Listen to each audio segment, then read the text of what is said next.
আসসালামু আলাইকুম সুপ্রিয় দর্শক। হ্যাঁ, এটা হলো আমার গরুর যে ছোট খামারটা। তো আপনারা অনেক সময় এই ভিডিওটা দেখছেন। আর এই গরুটা কত টাকা দিয়ে কিনছিলাম আপনারা কিন্তু অনেকেই জানেন।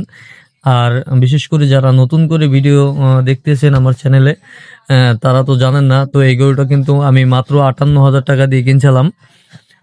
তো আপনাদের কাছে কেমন লাগছে, আমি গরুটা কতটুকু বড় করতে পারছি, আপনারা অবশ্যই কমেন্টে জানাবেন। তো আমি কিন্তু এই গরুটাকে একেবারে প্রথম থেকে যে শেষ পর্যন্ত আমার চ্যানেলে কিন্তু ভিডিও দেওয়া আছে অলরেডি। আর প্রথম থেকে শেষ পর্যন্ত এ যাবৎ কোনো আমার এই গরুটাকে কিন্তু কোনো ধরনের ডাক্তার আমি লাগাই নাই। এটা হলো আমার সম্পূর্ণ একেবারে নিজের অভিজ্ঞতা থেকে আল্লাহ রহমতে এই গরুটাকে কিন্তু আমি ট্রিটমেন্ট করে একবারে ছোট থেকে কিন্তু বড় করছি। যতটুক যে দুর্বল শরীরে ওরে আনছিলাম, আপনারা যারা নতুন আছেন তারা পিছনের সেই ভিডিওগুলো দেখেন যে ওর কি একটা অবস্থা ছিল। তো মাশাল্লাহ আল্লাহর পাকের দিকে শুক্রিয়া যে ওর কোনো রোগ বালাই সেরকম কোনো কিছু হয় নাই। খালি শুধু একবার পাতলা পায়খানা হয়েছিল। তো সেটাও মোটামুটি আল্লাহ ভরসা একটু সময় লাগছে, তারপর ঠিক হয়ে গেছে। তো সবচেয়ে বড় কথা হলো যে গরু আপনার যত তারে আপনার সময় দেবেন, ঠিক সেই পরিশ্রমের কিন্তু ফল আপনি অবশ্যই পাবেন। আর আমার এই বড় গরুটার পিছনে যেটার মাথা দেখা যায়, এই গরুটা কিন্তু একটা শাহিওয়াল জাতের গরু।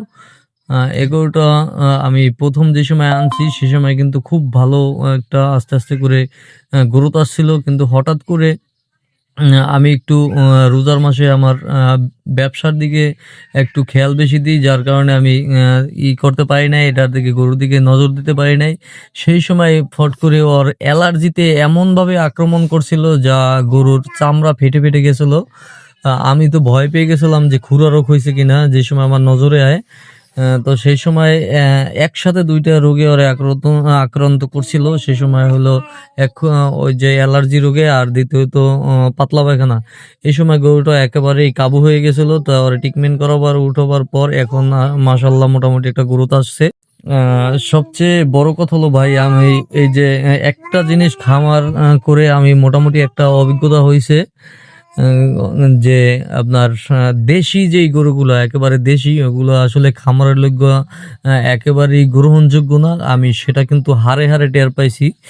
যে আমি এই পাশে যে একটা ছোট গরু আছে ওইটা দেশি গরু, আহ, একই খাবার প্রায়, ওই যে শাহিওয়াল গরুটাকে প্রায় সেম খাবার খাওয়াই। তো গরুটা আসলে মানে একেবারেই ছোট রয়ে গেছে, যা দেখলেও নিজের খুব খারাপ লাগে।